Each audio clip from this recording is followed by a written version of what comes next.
primer ministro acá para conversar sobre esta evaluación. Usted me decía que ahí en Chosica es el ministro Tamayo que está... Buenas noches, Mónica. Sí, lo que hemos hecho hace 3 días, dadas las emergencias y que iban a continuar, hemos asignado ministros por regiones o por zonas, ¿no? Por ejemplo, en Tumbes está el ministro Grados, en Piura está la ministra de Educación, en Lambayeque está el ministro de Comercio, en La Libertad está la ministra del Jovín. Claro.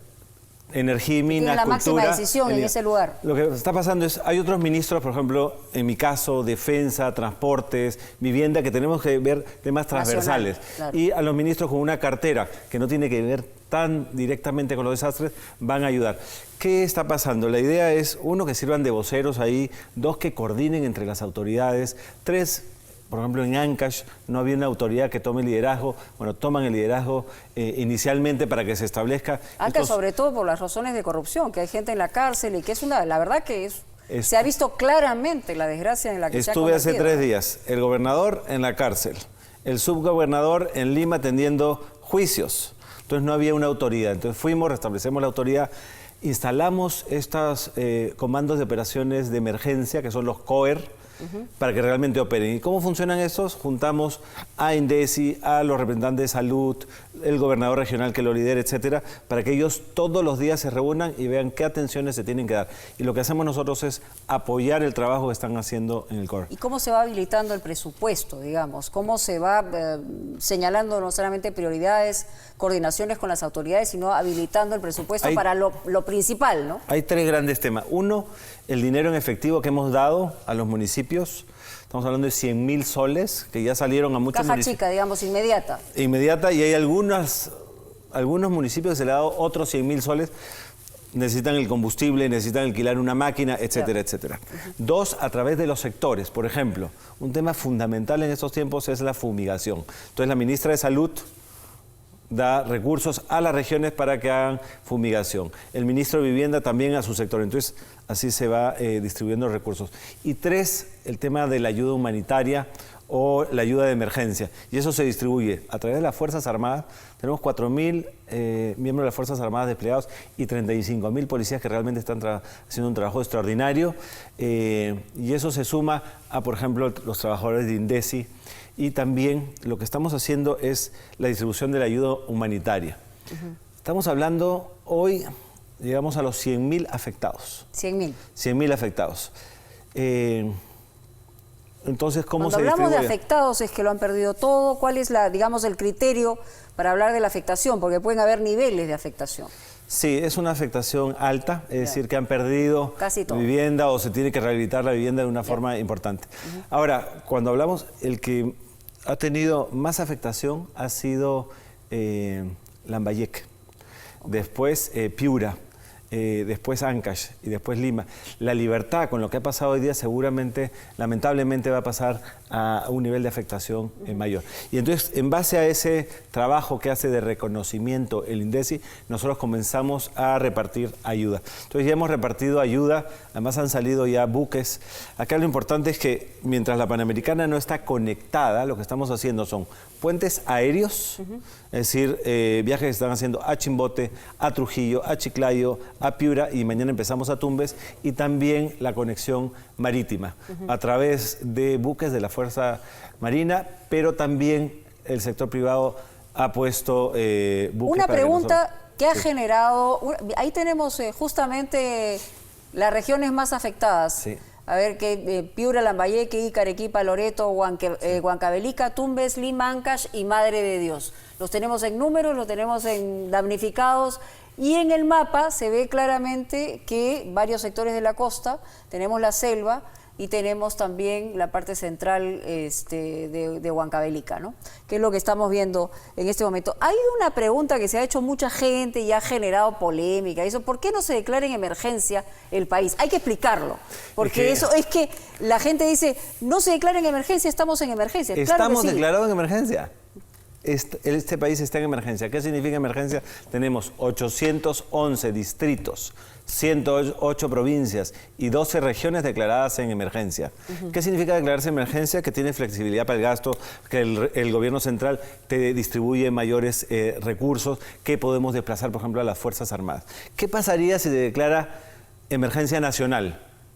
lo que también estaríamos es atendiendo a zonas que no han sido afectadas. Claro, como, entonces, con esto, como muchos de nosotros que vivimos en algunos sectores que no se afectan. Por eso focalizamos los recursos en 811 distritos. Okay. Además, en algunos casos, esta declaratoria de emergencia también tiene impactos tributarios. Así puedes decir, oye, suspendo mis pagos si estoy al día 1 mes o 2 meses. Si declaramos a nivel nacional, lo que estaríamos es, digamos, utilizando recursos donde no se necesitan. Entonces, la declaratoria de emergencia existe. Hoy en gran parte del territorio nacional no necesitamos una declaratoria todavía a nivel nacional. Y sobre alivios tributarios, precisamente. O sea, lo que van a hacer es postergar... Hay dos cosas. Pago de deuda. Uno es el pago de deuda. Pero que se va a informar a través del sistema bancario, ¿ok? Eso... Estamos hablando de deuda con la SUNAT. Ah, ok. ¿No? Y esa, digamos, la SUNAT lo administra, ellos sacan las resoluciones en las áreas afectadas.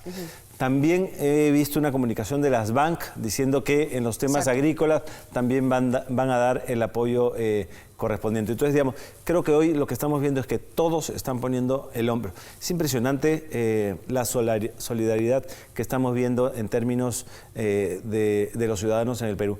La empresa privada, ustedes ayer han hecho una maratón realmente muy importante. Tenemos a la Sociedad Nacional de Industrias, de Pesquería, de Minería, trabajando ¿Está a la altura del empresariado? Hoy día te cuento, ¿no? Domingo 9 de la mañana en el Ministerio de Transporte, 72 empresas dedicadas a construcción, alquiler de maquinaria, concesionarios, etcétera, todos poniendo a disposición del Ministerio de Transporte maquinaria. Hoy la maquinaria es realmente importante. ¿Por qué?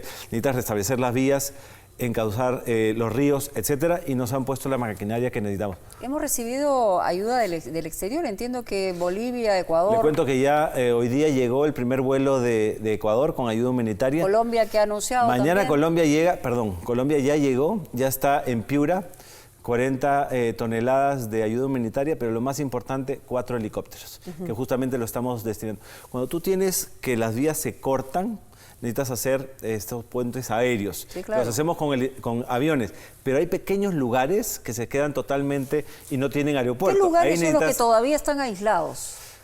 A ver, ¿cuáles me preocupan a mí? Guarmey. Hemos visto la situación, es tremenda. Huampaní también me preocupa y le digo que hoy día hemos tenido el reporte de la ministra Aljovín sobre Trujillo. Nos ha preocupado, es más, mañana estamos mandando 3 ministros, el ministro de Agricultura para todo el tema del sistema de agua, de irrigación, está yendo la ministra de Salud y otra vez la ministra Aljovín. Hoy día ya estuvo el ministro de Transportes viendo justamente el puente Virú, porque necesitamos restablecer la conectividad. La idea de la transitabilidad en la Panamericana Norte es realmente importante. Habíamos tenido 3 cortes entre Lima y Chimbote y habíamos arreglado 2, pero ahora hubo uno nuevo en Trujillo y tenemos el de La Leche. Pero realmente esperamos que en las próximas 72 horas deberíamos restablecer la transitabilidad en toda la Panamericana Norte, si es que no tenemos otros huaicos de esta magnitud. Ayer hablamos, y lo había anunciado, lo había adelantado el propio presidente de la República, sobre después que pase esta urgencia, esta emergencia en la que estamos todos, evidentemente vamos a ver la dimensión y el impacto de lo que se ha destruido a nivel nacional. Habrá un superministro, digamos, encargado de este manejo. Hemos tenido experiencias no muy buenas en el pasado. Entonces, digamos, ¿cómo garantizarle la confianza a la gente que efectivamente va a haber una estrategia para no solamente rehabilitar, sino para minimizar las posibilidades de impacto para los próximos años? Porque vamos a tener este problema cada cierto tiempo, como lo hemos tenido históricamente, ¿no? Hay 3 fases importantes. Sí. Hoy todavía somos la primera fase, que es la ayuda inmediata de las Fuerzas Armadas, las policiales, cuando se da el huaico. Además tienes la ayuda humanitaria, tiene que estar realmente rápido. Hay una segunda fase cuando ya paren las lluvias, que tiene que ver con la rehabilitación, ¿no? Por ejemplo, te pongo el ejemplo de las carreteras. Sí. Hoy los puentes, ni siquiera podemos poner un puente transitorio tipo Bailey, porque todavía está lloviendo. Entonces ahí lo que se hace es simplemente tierra, etcétera, para que haya transitabilidad. Yeah. Después pasas a rehabilitar, ahí pones el puente Bailey y ya haces después la planificación donde vas a construir el puente permanente. Eso pasa en todo, pasa en vivienda, pasa en agricultura, etcétera. Entonces hay 3 fases. Rehabilitación es la segunda y 3 la reconstrucción. Y es ahí donde el presidente nos ha pedido que pongamos un ministro encargado de la reconstrucción. Eso tiene que ver además con planificación. Hemos perdido capacidades de planificación a lo largo de los años. Obviamente no hay ninguna, digamos, no hay un lugar donde se planifique la ciudad. O sea, mire, eso es una cosa impresionante. Eso es un tema que no por los desastres que hemos tenido ahora, pero lo conversamos con el ministro de Vivienda, con el presidente, y hace algunos meses le preguntamos al ministro de Vivienda, oye, ¿existe una dirección de planificación? La habían reducido al mínimo. Realmente ahora lo que estamos haciendo es fortalecerla. Teníamos además un plan de hacer planificación urbana de 8 ciudades este año y duplicar el número el siguiente. Vamos ahora con esto que nos ha pasado a aumentar esas capacidades y ayudar a los gobiernos regionales y locales. La planificación es realmente importante. No la hemos tenido, hemos crecido las ciudades desordenadamente y eso tiene que cambiar definitivamente. Pero, digamos, en cuanto a las autoridades locales y regionales, es un tema de falta de gestión, de ignorancia del problema. O sea, ¿cómo están enfrentando esta circunstancia? Yo a veces veo reacciones de las propias autoridades y me parece, digo, la verdad, no hay ni siquiera información de qué cosa hacer frente a lo más prioritario que te genera el sentido común ante una emergencia, ante una urgencia. Mira, lo que hemos tenido... Ustedes deben haber encontrado cuadros nefastos, más allá de que la gente hace lo que cree que debe hacer.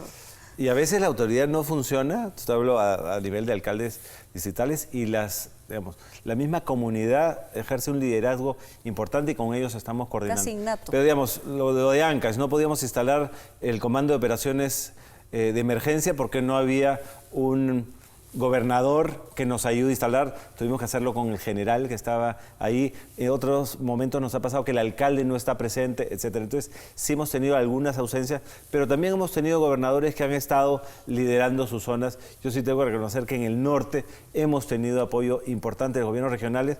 En esos casos, por ejemplo, los ministros que van es simplemente a apoyar lo que vienen haciendo ellos. ¿El alcalde de Lima ha tenido coordinación con ustedes permanentemente? Porque se le ha visto poco, digamos, en una situación de esta naturaleza.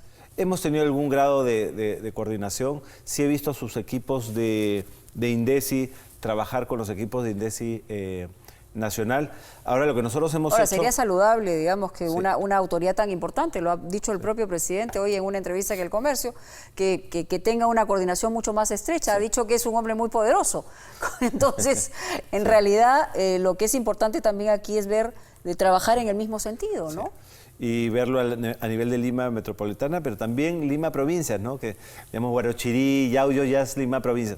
Ahí lo que hemos hecho nosotros es poner a 3 ministros que están haciendo las coordinaciones, la ministra de Mujer, el de Energía y Minas y el de Cultura, que nos están ayudando a canalizar esos esfuerzos. Usted, digamos, ¿cómo ha visto a las otras fuerzas políticas? ¿Se están portando a la altura de la circunstancia? ¿Cree usted que están uniendo esfuerzos? ¿Se han contactado con ustedes? ¿Se han puesto a disposición? Se han contactado, han comprometido su ayuda. Estoy haciendo un acuerdo nacional justamente el día martes. Ajá. ¿Dónde van a estar quiénes? Digamos, ahí está la sociedad civil, están los partidos políticos, está el sector privado, están los trabajadores. O sea, el acuerdo nacional. El acuerdo nacional completo. Correcto, es una convocatoria el acuerdo nacional. Quiero señalar, quiero informarles qué está pasando en el país, qué se viene, cómo estamos reaccionando, qué necesitamos de ellos y sobre todo ya comenzar a sentar las bases de algunos cambios que necesitamos hacer hacia el futuro. ¿Qué necesitan de ellos? Hoy día la sociedad civil nos está ayudando. Estamos hablando de voluntariado que está funcionando, de la empresa privada que está funcionando.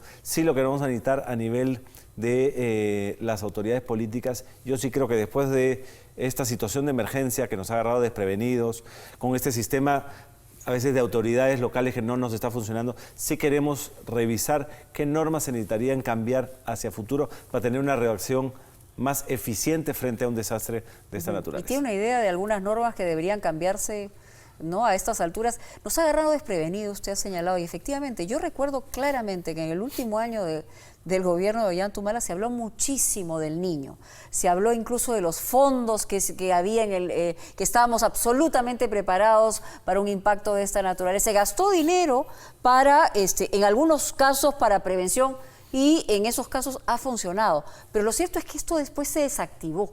Y a la hora que se asume, digamos, el gobierno del presidente Kuczynski, como que desaparece la preocupación y sí nos agarra la cosa Para decirlo coloquialmente, con los pantalones abajo, ¿no? Son dos fenómenos diferentes, ¿no? El niño tradicional versus el niño costero, ¿no? Claro. Entonces, donde se había hecho algún tipo de refuerzo, la verdad no sirvió para esta situación. En algunos otros casos sí nos ha funcionado.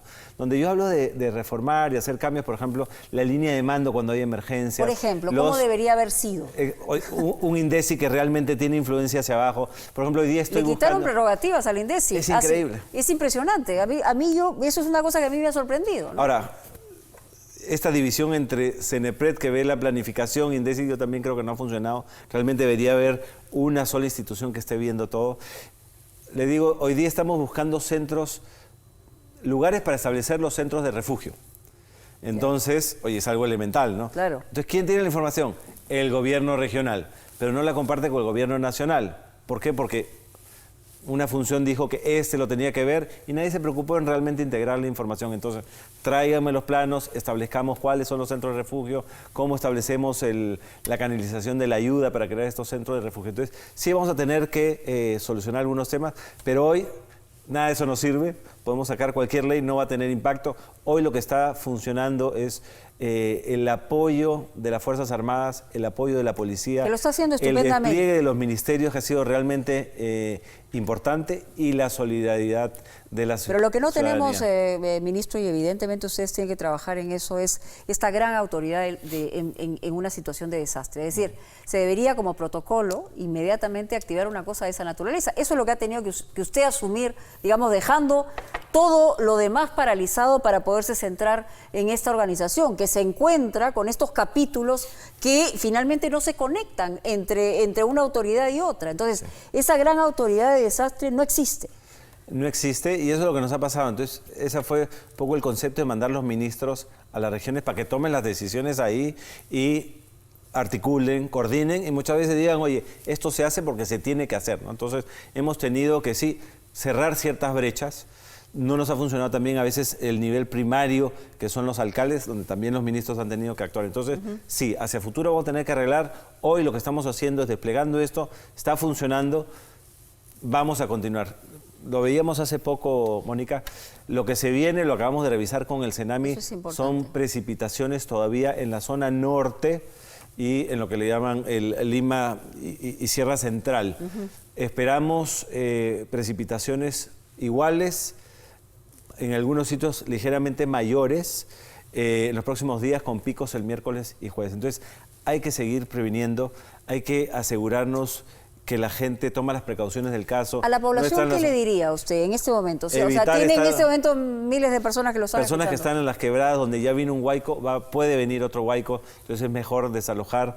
2, evitemos estar mirando en las orillas del río lo que pasa, etcétera. 3, cuidemos el agua, es importante.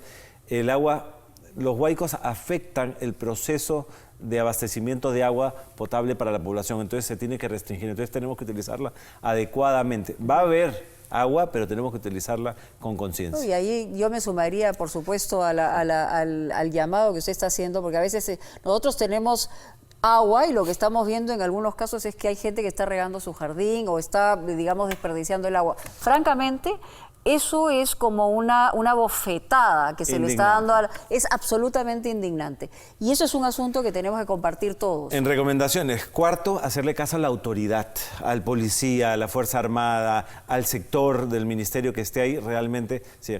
Y 5, evitemos esos rumores falsos, esas especulaciones, etcétera, todos pongamos nuestro granito de arena. Bueno, sí, en eso hemos coincidido absolutamente todos también. Yo creo que hay una sola voz en este momento y estamos queriendo que el gobierno tenga la gran oportunidad para poder enfocar esta emergencia en nuestro país y nosotros ciudadanos también tengamos que hacer lo que nos toca hacer. El sur del país está en este momento, digamos, tranquilo, ¿no? Pero imagino que también tienen que tener, por lo menos en un ojo, previniendo qué pueda pasar en el sur del país. Arequipa fue uno de los afectados inicialmente. Es uno de los afectados donde todavía tenemos, pero por ejemplo, uno de los ministros llamó a la gobernadora a decir qué necesitaba, etcétera. Hoy día lo que nos falta, por ejemplo, es restablecimiento del agua a ciertos lugares de Arequipa.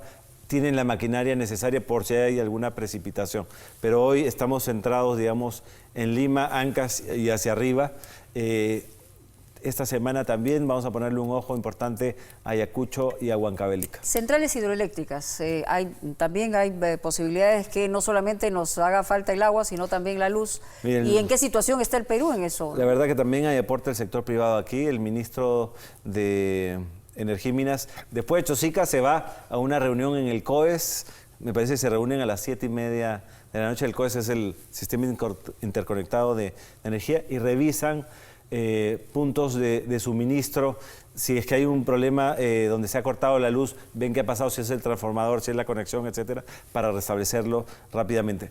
Han habido centrales, sobre todo la del centro país. El Mantaro está, digamos, está garantizado. El Mantaro está garantizado, más son los sistemas de transmisión que se pueden ver afectados. Hasta ahora, la verdad, se ha logrado suministrar energía en todos los puntos. Así que por ahí, hasta hoy no vemos un problema, pero seguimos alerta porque cualquier nuevo huaico puede afectar el sistema. Sincronizar alarmas. O sea, es una cosa que hacen en otros países del mundo y nosotros no tenemos una posibilidad de esa naturaleza, que debería ser a través de los medios de comunicación, a través del gobierno, a través de las entidades en todos los niveles. Ahora, se necesita hasta un sistema más sofisticado, ¿no? Porque acuérdate, a las 3 de la mañana nadie está despierto, nadie ve un medio de comunicación. Exacto. Pero hoy día, por ejemplo, tenemos una comunicación celular, etcétera. Entonces, existen algunos lugares de Lima, sobre todo, sistemas de alerta, pero tenemos que perfeccionarlo. Y bueno, también las empresas de telefonía nos están ayudando para transmitir mensajes, algunos tips que se tienen que utilizar. Bueno,